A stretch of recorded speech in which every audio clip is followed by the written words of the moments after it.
Welcome everybody back to Forza Motorsport. So today we're taking a look at the 1971 Plymouth GTX 426 HEMI. So this was only sold in 1971 despite being a complete redesign over the previous two generations, and as a consequence only 2,942 versions of the GTX from 1971 were sold. However, only 30 of those had the engine that this car has. So yeah, an incredibly rare car. I know the Plymouth CUDA 426 HEMI is highly sought after, but I'm pretty sure that had more sold than this version of this car did. So yeah, it's a little bit baffling that that is the one that is more highly sought after, but me personally, I prefer this one over the CUDA, quite frankly. Yes, that has a cooler name, I guess you could say, but I do prefer the look of this car, and at the end of the day it does have the same power, same torque and the same engine as that car. While this has the benefit of being basically a merging of two different kind of vehicles, because Plymouth basically also sold a couple of vehicles, other vehicles, one called the Satellite and one called the Roadrunner. So the Satellite was basically the more luxurious upmarket car, which this shares the same kind of options of, and the Roadrunner was basically the more performance orientated vehicle, which this also shares elements of. So it's basically a merging of those two kind of design ethics, I guess you could say. So yeah, what you basically have here is a muscle car that is also a Grand Tourer in a sense of the word, because it's got all of the power and performance of a Grand Tourer, but it's also got the luxury and the comfort of one.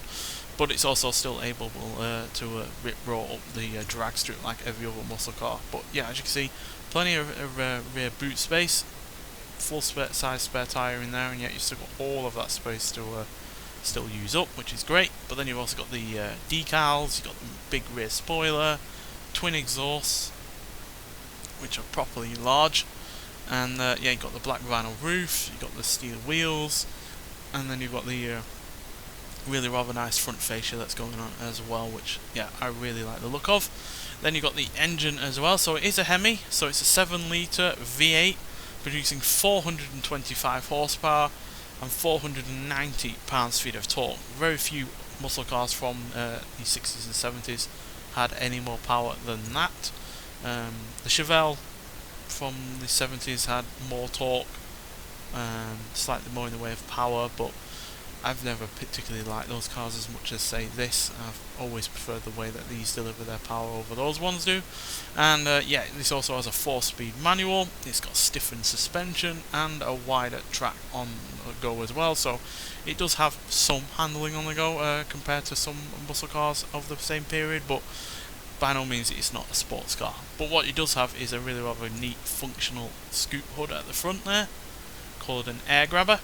So this raises and lowers at certain rates of speed. So once you get up to a certain rate of speed, it will rise, and then once you get above a certain speed, it will decrease, so you don't rip it off or ruin the aerodynamics of the car. But as you can see, it does filter through to the engine. As you can see, the engine underneath there, and then close it away, and it's gone again. So yeah, really cool feature. That there's lots of muscle cars from this period that had odd little features. You had your Pontiac GTO Judge, which had the rev limiter on the outside of the car rather than on the inside, just to provide better, eyesight to that kind of thing. So yeah, which is really rather cool. The car itself weighs 3,670 pounds, so by no means the lightest muscle car from the period, but neither is it the heaviest. So yeah, nonetheless, so let's get out onto the onto a track, that is, and yeah, see what this car can do. Right, so here we are at Road Atlanta. So as per usual, we'll hear what the car sounds like for a little bit of this first lap, and then we'll talk about it some more. So let's hear what this car sounds like.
Yeah, sounds absolutely amazing, as do a lot of muscle cars from this period.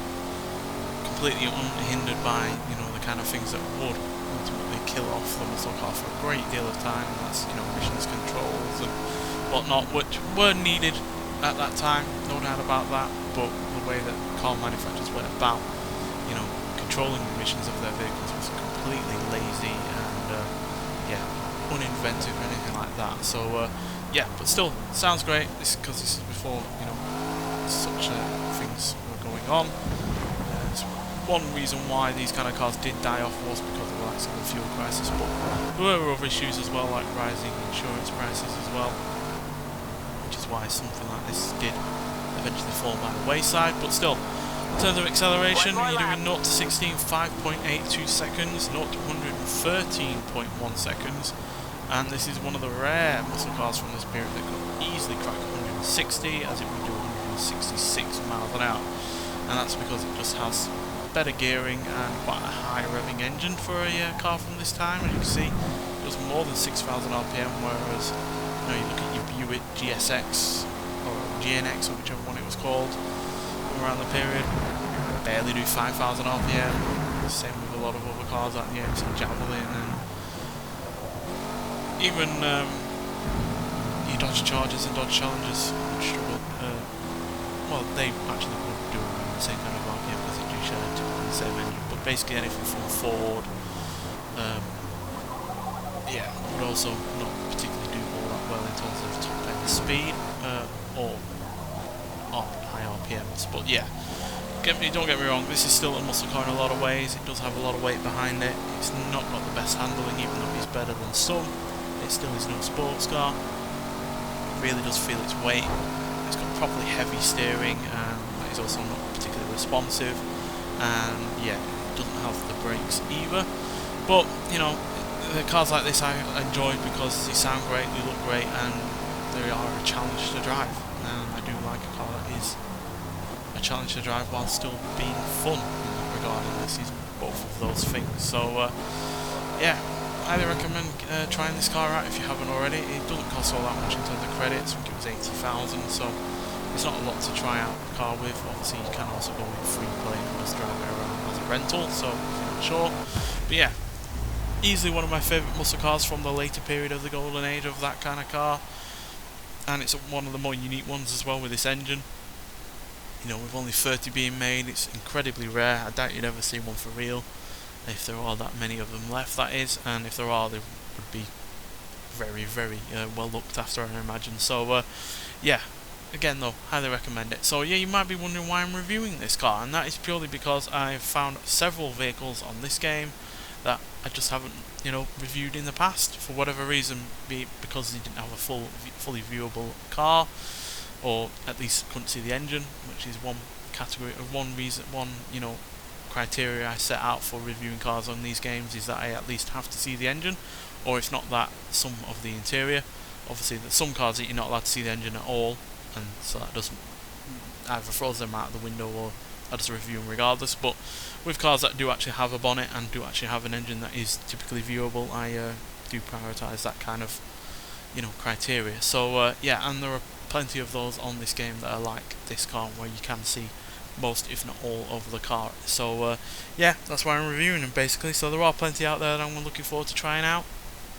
I'll give you a slight hint of certain vehicles that we will be looking at. So we've got a classic Mercedes-Benz, we've got a couple of Lexus saloons, we've got a Japanese coupe, we've got a Ferrari from the late 2000s that goes up against a Porsche from the late 2000s, we've got a hot hatchback, we've got a rebadged Japanese car for the American market, and we've got a pair of classic, a classic sports car that brought back the convertible to the likes of the UK, and then it's a much more modern version of that as well from, what, 26 years later. So yeah, there's more besides those, but yeah, I'll just give you a few hints there just to see what might well be coming up in the future. But regardless, thank you for watching, and I'll see you in the next one. Bye.